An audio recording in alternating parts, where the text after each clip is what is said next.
tiết lộ nội dung phim Đi đến núi và biển của Thành Nghị. Sự chuyển đổi mạnh mẽ, hiệu ứng đặc biệt và kỹ năng diễn xuất của đoàn phim bị cả đài phàn nàn. Cao Phong Sơn được khen ngợi rất nhiều trước khi phát sóng, nhưng hiệu ứng đặc biệt thì giả tạo, tạo hình thì tệ hại, diễn xuất thì vụng về, ngay cả lời thoại gốc cũng khó hiểu. Trình Nghị 35 tuổi vẫn mặc áo hồng, giả vờ làm thiếu nữ.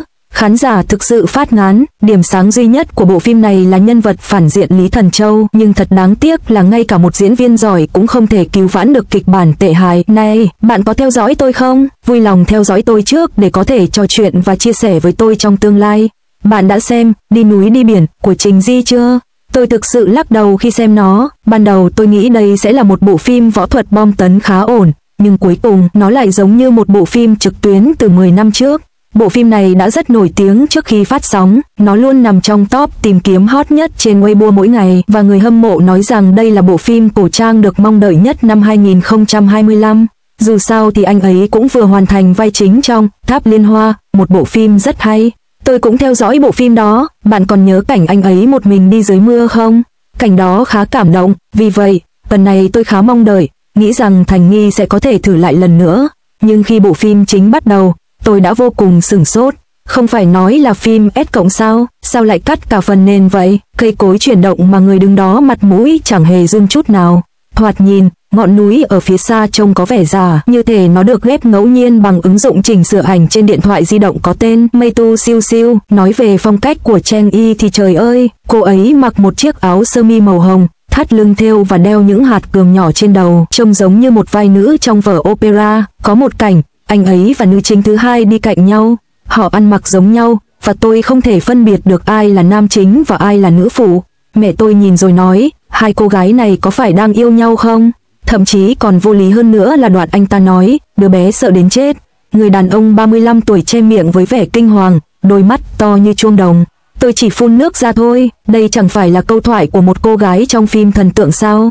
Sao có thể đưa vào thế giới võ thuật được? Tôi đã đích thân đến thăm đoàn làm phim một lần và thấy bạn tôi đang làm trợ lý trang phục và đạo cụ ở đó. Cô ấy nói với tôi rằng thiết kế ban đầu cho nhân vật nam chính là mặc trang phục đen, sắc sảo. Nhưng nhóm của Cheng Y vẫn kiên quyết thực hiện những thay đổi, nói rằng họ muốn giữ nguyên phong cách cá nhân của mình. Sau này nó trở thành như bây giờ, hào nhoáng và sáng nhất ở khắp nơi. Tôi đang thắc mắc, phong cách cá nhân có nghĩa là mặc cùng một màu trong mọi bộ phim không? Về phần diễn xuất, tôi thực sự không thể khen ngợi đủ được. Anh ấy tự mình đảm nhiệm 3 vai diễn, đây hẳn là một điểm nhấn đáng chú ý. Nhưng nhìn anh ấy vào vai Tiểu Tu Thủy, lúc đối mặt với cái chết của anh trai, vẻ mặt anh ấy như thể bị táo bón cả tuần vậy. Lông mày anh nhíu chặt, miệng há hốc, nước mắt trào ra nhưng không chịu rơi. Tôi không nói là bạn phải khóc lóc thảm thiết, nhưng ít nhất hãy thể hiện một chút cảm xúc. Ngược lại, anh ấy có vẻ như đang hoàn thành một nhiệm vụ và có lẽ sẽ bật cười ngay khi máy quay dừng lại. Tôi cũng cười lớn khi xem cảnh nữ chính thứ hai ngồi ở phía sau.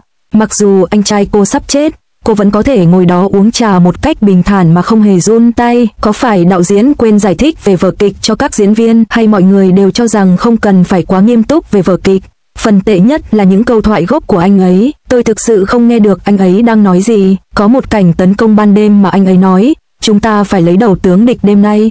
Tôi phải nghe đến 5 lần mới hiểu được. Giọng nói nhẹ nhàng, như thể anh ta vẫn chưa khỏi cảm lạnh, hoặc như thể anh ta đang ngậm một ngụm súp. Lồng tiếng chưa đủ sao? Phải kéo nó xuống bằng âm thanh gốc sao? Tôi biết một sinh viên học diễn xuất, cô ấy nói rằng khán giả bây giờ có yêu cầu rất cao, chỉ vẻ bề ngoài thôi thì không thể gánh vác được một vở kịch. Ngày xưa, chỉ cần đẹp trai là bạn đã có thể nổi tiếng, nhưng giờ thì không còn như vậy nữa. Bạn cần phải có sức nặng và logic trong từng động tác. Từ đầu đến cuối bộ phim, Thành Nghị chưa bao giờ khiến tôi cảm thấy anh ấy là một anh hùng, mà chỉ là một người nổi tiếng trên mạng bị ép phải làm nhân vật chính.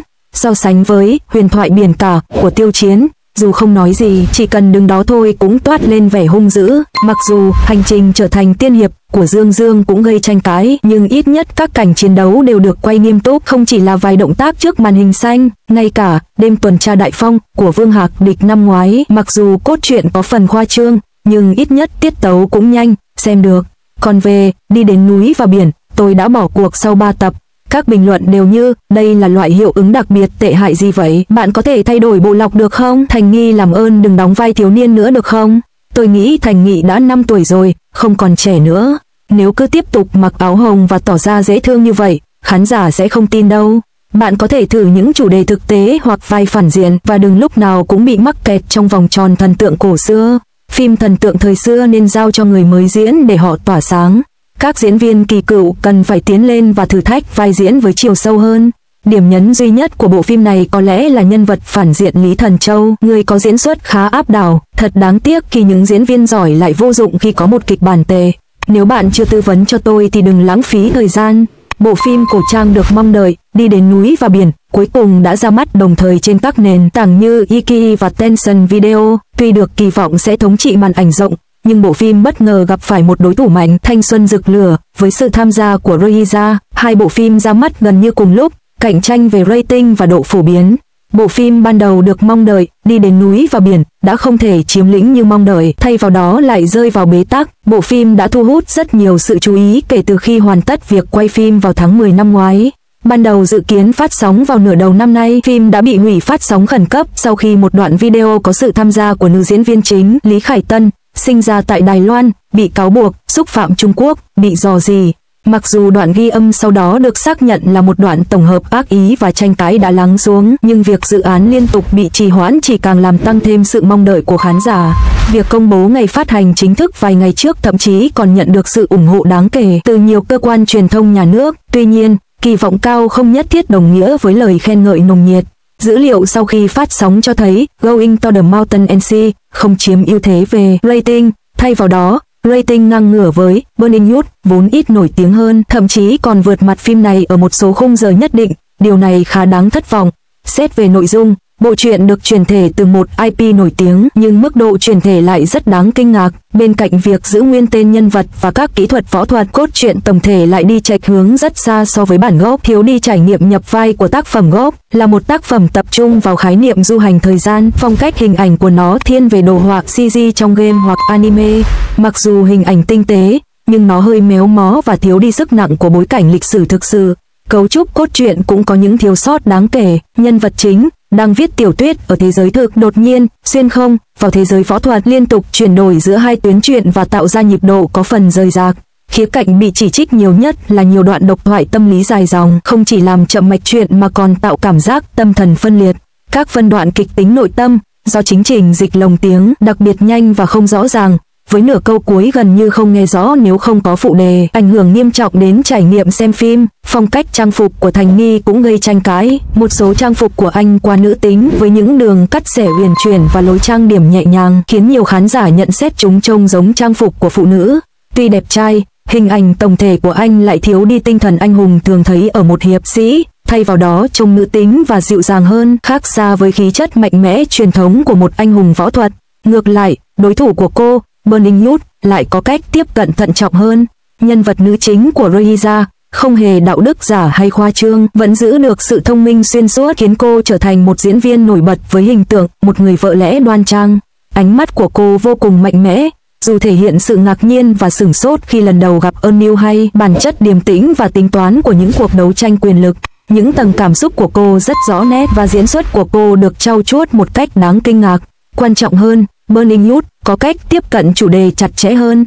Tuy không phải là phim võ thuật, nhưng cốt truyện của phim có nhịp độ nhanh, động cơ nhân vật rõ ràng, và các tuyến truyện phụ được sắp xếp tự nhiên, đan xen vào nhau. So với Going to the Mountain and Sea, mặc dù được quảng cáo là phim võ thuật với những pha hành động sắc nét, hiệu quả, kỹ năng chiến đấu của Cheng Yi vẫn vững chắc nhưng lại thiếu sót về mặt kịch tính văn học và xây dựng thế giới. Có lẽ do thời gian chờ đợi quá dài, kỳ vọng của khán giả dành cho Hải Đăng đã quá cao, dẫn đến sự chênh lệch đáng kể về trải nghiệm xem thực tế. Giờ đây, hai bộ phim ăn khách đang đối đầu nhau, và kết quả vẫn chưa chắc chắn. Diễn biến tiếp theo của cốt truyện sẽ là một bước ngoặt quan trọng. Liệu Hải Đăng có thể trở lại, hay Tuổi Trẻ Bùng Cháy sẽ duy trì vị trí dẫn đầu? Cuộc chiến rating này chỉ mới bắt đầu. Nếu bạn muốn xem, hãy đợi bản chỉnh sửa ra mắt. Câu chuyện chỉ mất 10 phút để kể. Tôi nghĩ một bộ phim hay không quan trọng là đầu tư nhiều hay diễn viên chính nổi tiếng đến mức nào. Điều quan trọng là phải chân thành. Nếu bạn quay một cách nghiêm túc, khán giả chắc chắn sẽ cảm nhận được điều đó. Điều mà Đi về núi và biển thiếu chính là sự chân thành này.